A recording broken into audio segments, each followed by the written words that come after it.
Baik, kembali bersama kami Lindung Diri Lindung Semua. Sudah pun lebih kurang 8% daripada penduduk telah pun menerima vaksin dan 8 juta dos telah pun diberikan. Ini bererti lebih kurang 2 juta daripada keseluruhan warga negara Malaysia ataupun 3 juta, hampir 3 juta sudah pun mendapat 2 dos vaksin.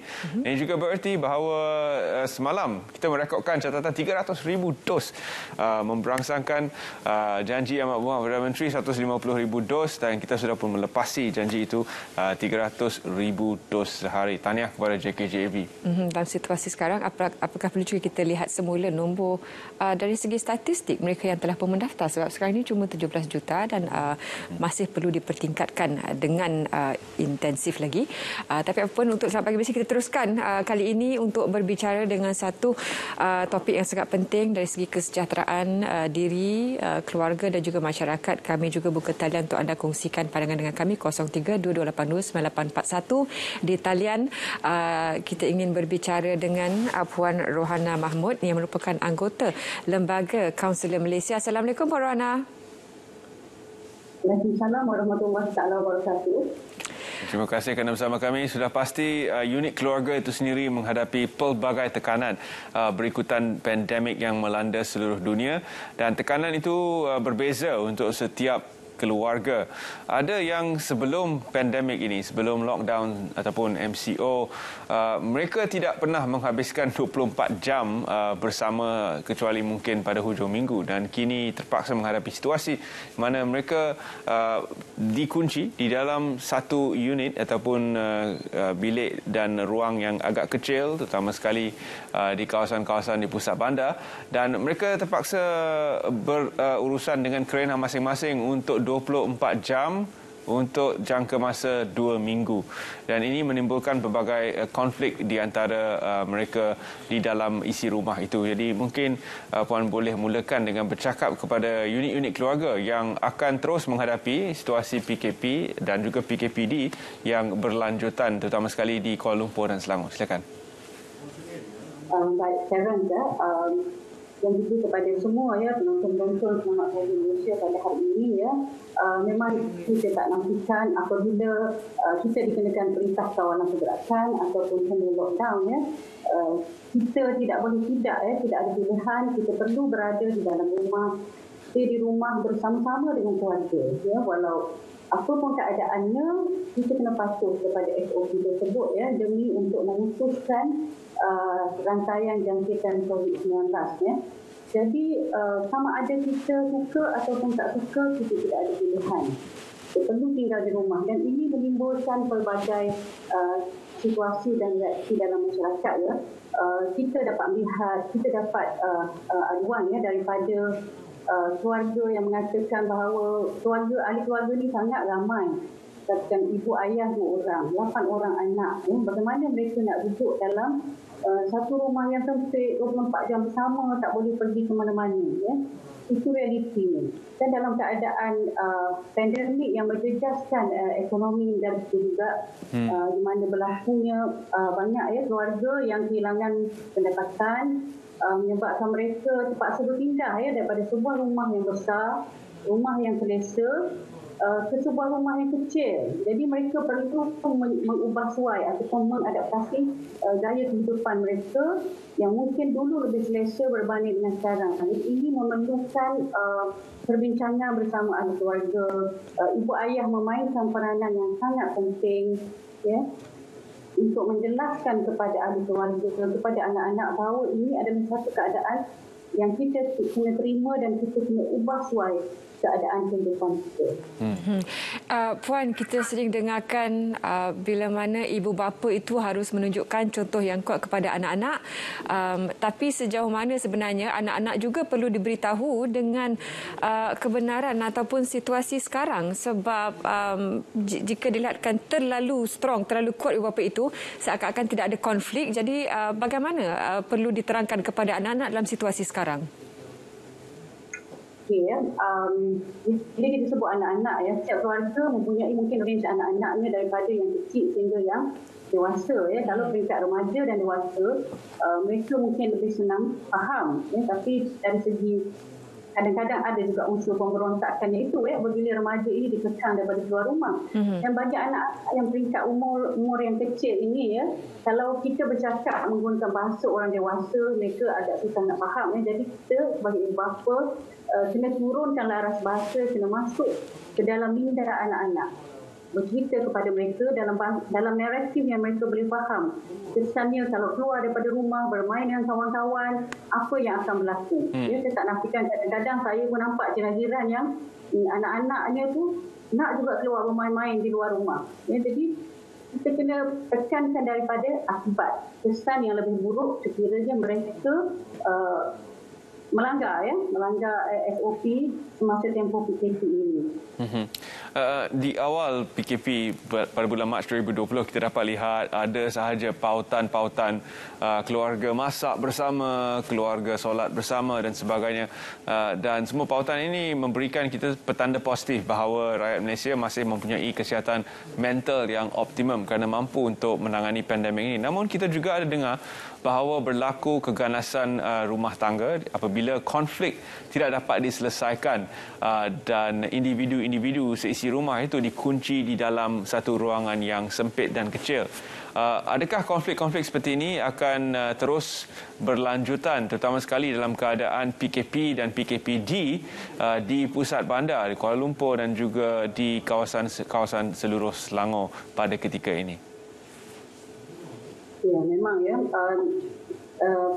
side yang positif ni adalah saya pun sebagai anggota masyarakat merasa gembira bila melihat masyarakat begitu kreatif, mengambil pelbagai cara, pelbagai kaedah untuk menggembirakan keluarga, untuk memberi suasana yang menyeronokkan di rumah. Jadi itu adalah satu perkara yang sangat positif. Tetapi walau bagaimanapun bila PKP ini berlanjutan dalam tempoh yang lama, dia menjejaskan institusi keluarga itu sendiri, menjejaskan kesihatan mental seluruh ahli keluarga, sehingga seperti mana yang kita baca laporan di akhbar baru-baru ini, meningkatnya kes-kes berkaitan dengan konflik rumah tangga yang kadang-kadang agak teruk sehingga menyebabkan berlakunya penderaan terhadap isteri, penderaan terhadap anak-anak. Ini satu perkara yang kita tidak boleh nafikan. Bila seseorang itu mengalami ataupun berada dalam keadaan tekanan emosi yang lama, yang berlanjutan, yang tidak dibantu, ataupun dia sendiri tidak tampil untuk mendapatkan bantuan daripada mana-mana pihak, keadaan ini boleh berlaku. Dan bila berlakunya penderaan sama ada kepada isteri ataupun kepada anak-anak, dia akan mencederakan emosi, terutamanya pada anak-anak akan berlakunya kita panggil parut emosi ataupun kesan yang berpanjangan, boleh menjejaskan kesihatan mental anak-anak di masa akan datang. Jadi di sinilah peranannya supaya ibu bapa ataupun pasangan suami isteri yang mula merasakan bahawa ada konflik, ada perkara yang tak kena dalam keluarga, perlu berbincang, perlu tampil untuk mendapatkan bantuan, mendapatkan kaunseling, mendapatkan konsultasi daripada kaunselor, daripada merujuk kepada Jabatan Agama untuk mendapatkan nasihat. Jangan biarkan konflik yang kecil itu berterusan sehingga menjadi lebih besar dan sukar untuk ditangani. Puan, sebelum kita tanyakan tentang penderaan, kita ingin buka juga talian 0322829841 untuk para penonton kongsikan pandangan dan juga soalan bersama kami, bersama Puan Rohana. Bila bercakap tentang penderaan, bila mana, apakah yang boleh membuatkan jiran-jiran tetangga, masyarakat sekeliling segera tampil sekiranya mengetahui ada ataupun mengesyaki penderaan berlaku di kawasan di mana mereka tinggal? Ini sangat penting peranan jiran tetangga, ahli keluarga, rakan-rakan, ahli komuniti. Apabila anda mengesan, melihat ataupun mengesyaki bahawa penderaan telah berlaku, inilah masa kita sebagai jiran kena busy body sikit. Kalau tidak, sebelumnya orang tak suka kita busy body, tapi dalam keadaan ini untuk kita menyelamatkan satu keluarga, menyelamatkan anak, menyelamatkan wanita yang terperangkap mungkin dalam penderaan tersebut, kita perlu mengambil tindakan sama ada kita melaporkan kepada Balai Polis Berdekatan, Jabatan Kewajiban Masyarakat Berdekatan, ataupun paling senang sekali kita telefon ke talian kasih, iaitu 15999. Dan seterusnya boleh juga menghubungi NGO yang memainkan peranan aktif untuk membantu isu-isu penderaan dan keganasan seperti WHO yang sangat aktif membantu wanita-wanita. Ya, selain daripada institusi keluarga yang terpaksa berkurung bersama, ada juga institusi keluarga yang menghadapi cabaran lain, terutama sekali mereka yang terlibat dalam perkahwinan jarak jauh. Pada ketika PKP dan PKPD ini tidak boleh untuk merentas sempadan negeri bagi berjumpa dengan pasangan. Jadi ada tekanan yang berbeza yang dirasai oleh institusi keluarga seperti ini. Mungkin Puan boleh berikan beberapa cara bagaimana untuk menangani situasi di mana mereka jarang berjumpa meskipun ingin berjumpa dan kelonggaran itu masih belum diberikan untuk merentas sempadan negeri. Ya, ini adalah antara rintihan yang sangat banyak kita sebagai kaunselor ingin terima rintihan, aduan, keluhan daripada pasangan jarak jauh yang mana kalau selama ni mereka dapat berjumpa kurang-kurangnya seminggu sekali, 2 minggu sekali, sebulan sekali. Sekarang ni ada yang sehingga setahun hampir setahun tidak berjumpa dengan keluarga, dan sebenarnya ini menjadi satu beban emosi yang sangat berat untuk pasangan suami isteri tanggung dan juga anak-anak kepada pasangan berkenaan dan saya ingat pada hujung tahun lepas apabila kerajaan membenarkan mula membenarkan pasangan jarak jauh ini boleh berjumpa, kita dapat lihat suasana yang agak ceria pada masa itu keluarga memberikan posting atau penghantaran di laman sosial berkongsi kegembiraan mereka. Tetapi apabila keadaan yang berlaku sekarang ini kita telah mula mendapat rumusan-rumusan. Jadi biasanya kita menasihatkan atau kita memberi bimbingan kepada pasangan berkenaan bahawa kita kena terima keadaan ini walaupun kita tidak dapat berjumpa secara fizikal. Kita masih lagi boleh menggunakan media-media internet, media sosial, telefon, video call dan sebagainya untuk kita kekal berhubung dengan ahli keluarga dan boleh juga melakukan aktiviti bersama-sama secara atas talian. Puan Rohana, kita ambil pemanggil sebentar. Ingin bertanyakan soalan kepada Puan Rohana dari Kuantan, Pahang. Hello, Assalamualaikum. Waalaikumsalam. Silakan soalannya Tuan kepada Puan Rohana. Saya Haji Ramli daripada Kuantan. Berkaitan dengan nak bagi maklumatnya jika ada terdapat yang mendera pada kanak-kanak ni kan. Orang ramai ni bimbanglah takut akan dipanggil di mahkamah untuk jadi saksi. Jadi saya nak minta lah apa pandangan Puan Rohana tu. Okey, baik. Terima kasih. Itu soalan yang bagus. Mungkin masyarakat bimbang mereka akan dipanggil sebagai saksi di mahkamah dan sebagainya. Jadi whistleblower itu juga menjadi aspek kerisauan masyarakat. Puan Rohana bagaimana? Betul, ini adalah satu kekangan semua orang takut dicop sebagai whistleblower takut kerana pada kemudiannya pihak polis akan memanggil orang yang melaporkan ini untuk memberi keterangan di mahkamah pada saya ini adalah satu tanggungjawab kita sebagai ahli masyarakat bukan untuk menyusahkan kita. Maknanya bila kita telah melaksanakan tanggungjawab kita membuat laporan, kita telah membantu satu keluarga yang ataupun isteri ataupun anak-anak yang teraniaya. Dan dari segi prosedur kita perlu ke mahkamah itu juga adalah satu perkara yang kita perlu bantu. Maknanya orang kata kalau kita nak bantunya habislah. Dari segi prosedurnya untuk menangani situasi-situasi seperti ini, adakah mungkin boleh ada penambahbaikan ataupun pengubalan satu sistem yang berbeza, terutama sekali dalam keadaan kita menghadapi pandemik kerana orang tidak boleh keluar dan untuk memberi keterangan itu mungkin adalah sesuatu yang agak sukar secara fizikal. Jadi apakah mungkin perlu ada sedikit perubahan dalam proses untuk menangani isu keganasan rumah tangga ini? Ya, ini adalah satu cadangan yang baik ya. Saya yakin ya pihak jabatan yang berkenaan ya akan ataupun mungkin sedang dalam proses untuk mengkaji semula supaya perkara ini dapat dipermudahkan, disesuaikan dengan keadaan pandemik sekarang ya, supaya kes-kes penderaan yang berlaku tidak disembunyikan, orang ramai tampil ya untuk membantu membuat laporan. Baik, ada banyak lagi sebenarnya soalan kepada Puan Rona, tapi kita ambil beri laluan kepada pemanggil kita dahulu dari Melaka. Hello, Cik Syam, selamat pagi. Selamat pagi. Ya, silakan soalannya Tuan. Assalamualaikum. Waalaikumsalam. Silakan.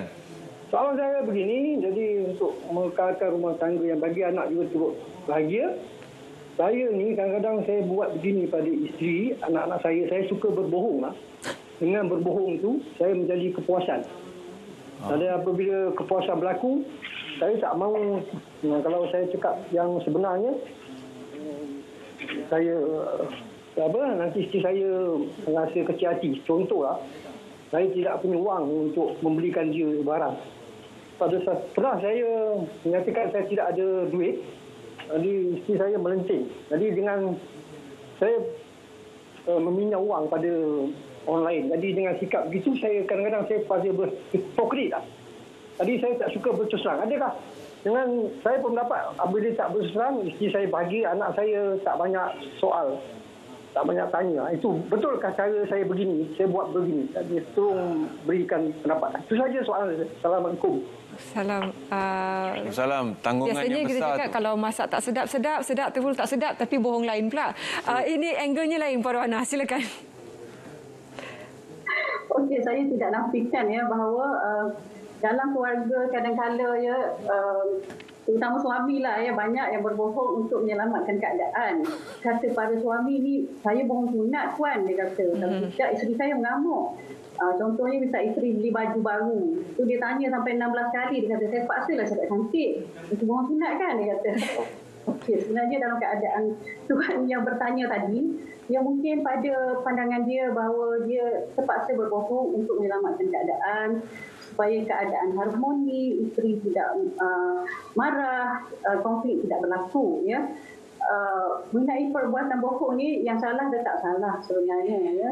Kerana sekiranya pembohongan ini dibiarkan berlaku, dia akan mencetuskan konflik yang lain. Apabila akhirnya isteri ataupun keluarga tahu bahawa suami ini berbohong ya, yang sebaiknya dalam keluarga adalah kita berbincang bersama-sama. Kiranya suami tak ada duit, katakan duit ada RM50 sahaja untuk minggu ni, inilah sahaja last RM50 yang saya ada.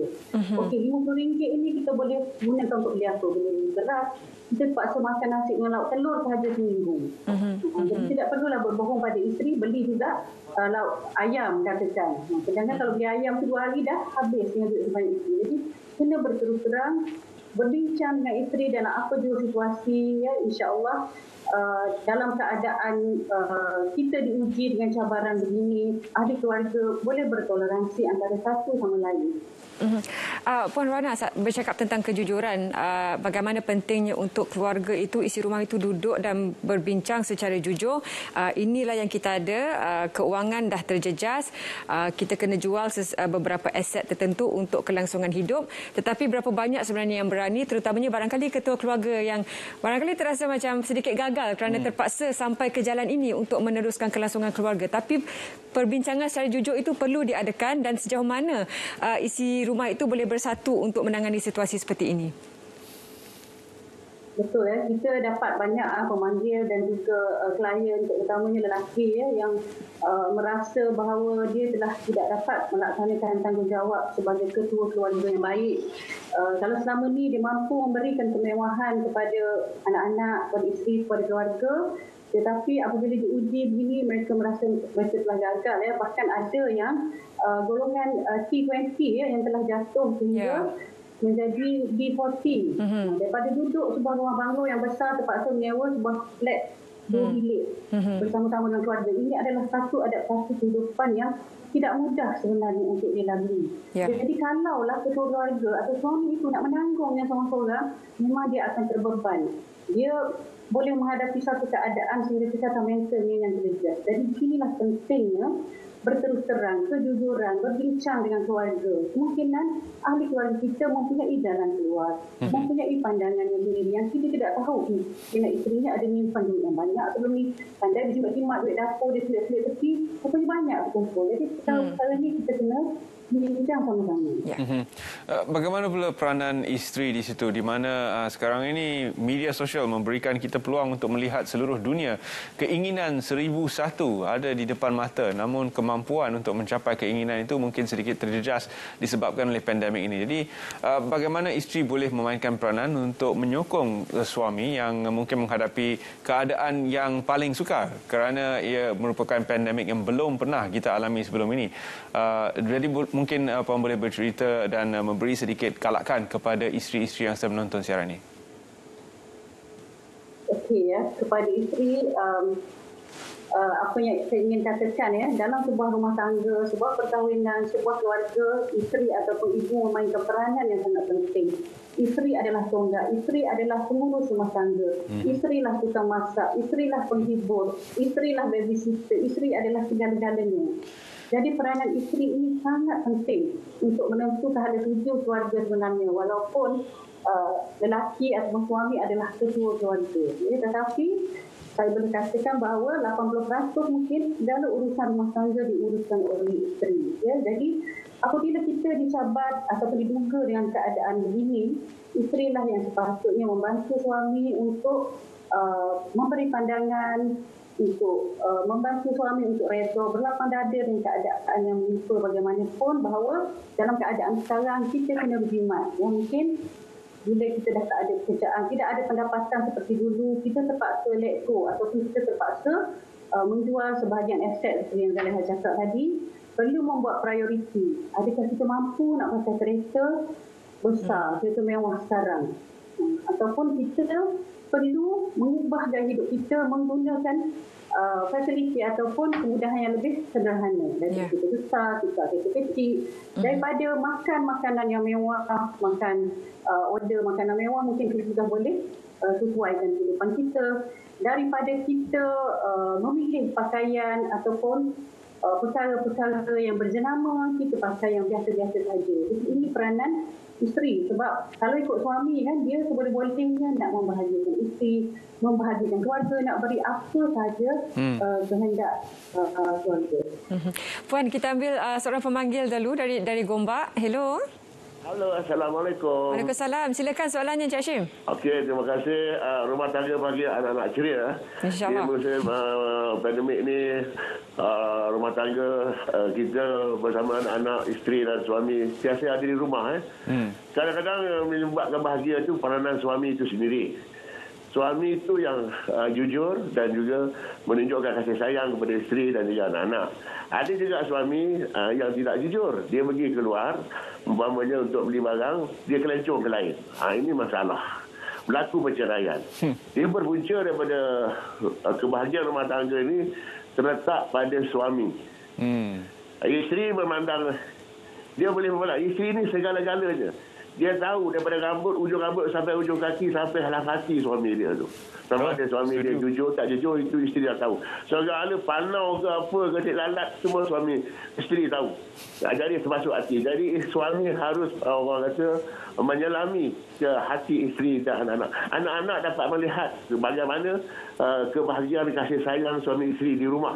Masa inilah suami nak tunjukkan kebahagiaan bersama dengan anak-anak dan isteri. Jadi para suami di luar sana, ingat dengan ambil kesempatan di masa pandemik COVID ni, suami, isteri ataupun isteri sekarang ni boleh pergi keluar untuk beli barang-barang, dia kelencur ke lain, habis itu dia bercinta dengan orang lain pula. Berlaku sampai perceraian. Banyak report-report yang saya telah tahu mengatakan oleh kerana kesetiaan isteri kepada suami, suami ni bukan ambil kesempatan, dia ambil mana yang sempat. Ini terima kasih, itu je lah. Assalamualaikum. Waalaikumsalam. Itu suami yang cakap ya. Isteri tak payah teks, suami dah cakap. Komen Farwana. Keluar beli barang, melencong ke lain tu dia. Silakan Farwana. Okey. Okey, terima kasih Cik Hashim kerana membuka rahsia suami tadi. Memang ini berlaku ya. Anak-anak dalam keadaan sekarang ni hanya seorang saja yang boleh keluar. Di rumah atau ahli keluarga yang boleh pergi membeli barang ya. Dan kemungkinan ada ya suami yang mengambil kesempatan ya. Cuma kita harap tidak banyaklah berlaku. Kalau ada pun mungkin suami dia perlukan sedikit ruang waktu dia bersendirian sementara dia dapat keluar tu. Ialah kadang-kadang sebagai seorang orang lelaki ni bila tergerak lama dalam rumah dia akan mula rasa macam restless, rasa macam serabut. Jadi bila dapat peluang untuk keluar itu dia akan mengisi ruang tersebut untuk relax, untuk menenangkan fikiran. Dan kalau pun ada perkara-perkara yang begitu, saya harap lelaki atau suami di luar sana dengarlah pesanan Cik Hashim tadi ya, supaya berlaku jujurlah kepada isteri yang telah banyak berkorban menjaga rumah tangga, menguruskan segala keperluan keluarga. Kerana rumah tangga dan keluarga yang bahagia ini perlu dipupuk daripada persefahaman bersama, bukan seorang sahaja. Kalau ada suami yang melencong ke lain tu, dia dah langgar SOP dah tu. Ya. Boleh dikenakan tindakan ni. Kesimpulan dari Puan Rohana sendiri bagi keluarga yang sebenarnya ada 3 serampang masalahnya masalah ekonomi untuk menjadi sumber pendapatan dalam situasi yang terkongkong dalam institusi isi rumah tersebut dan dalam menangani ketidaktentuan ini, apa yang Puan boleh katakan kepada isi rumah secara keseluruhannya untuk sama-sama kuat dan melalui tidak kira situasi ekonomi apa sekalipun? Okay, kepada semua keluarga ya dalam apa jua keadaan, satu perkara yang pertama sekali adalah kita kena redha dan berlapang dada ya, berdamai dengan takdir supaya menerima sesuatu ini seadanya. Kita tak ada pilihan dan kita perlu bersyukur dengan apa yang kita ada. Kita masih lagi ada makanan, ada tempat tinggal, ada pakai untuk pakai, dan sekarang pihak kerajaan sedang menyalurkan pelbagai jenis bantuan untuk rakyat yang terkesan ya. Dan kepada ibu bapa serta suami isteri, kita perlu lebih kreatif ya dalam menguruskan rumah tangga supaya anak-anak kita boleh ceriakan, supaya mereka tidak rasa terpenjara di dalam dan masih boleh lagi menikmati kehidupan seperti mana dahulu ya, walaupun tidaklah orang kata kembali seperti dulu, tapi kita boleh lagi bersyukur dan menerima keadaan kehidupan kita seadanya. Dan kita terus kekal positif dan berdoa semoga situasi atau masalah ini hanya sementara sahaja. Lepas hujan dan ribut, mudah-mudahan akan muncul pelangi yang indah. InsyaAllah. Kita jaga kita, let's talk indah sihat. Baik, terima kasih kita ucapkan kerana sudi bersama kami dan terima kasih kepada semua pemanggil yang sudi memberikan pandangan dan juga ada yang sampai pecah pekong. Sekali lagi terima kasih Puan Rohana. Apa yang boleh kita katakan dari apa yang saya boleh katakan dari apa dikongsikan oleh Cik Hashim dari Gombak tadi? Saya suka guna terma analogi filem. Kalau dalam filem Spiderman dia kata with great power comes great responsibility. Jadi kuasa anda sebagai ketua rumah keluar pergi beli barang, bawa balik. Jadilah orang yang bertanggungjawab, jangan melencong pergi mana-mana kalau tidak kena compound kan SOP. Isteri pun ada great power. Check My Sejahtera. Oh ya, betul. Darren satu lagi dah membuka pekong bagi ni. Baik,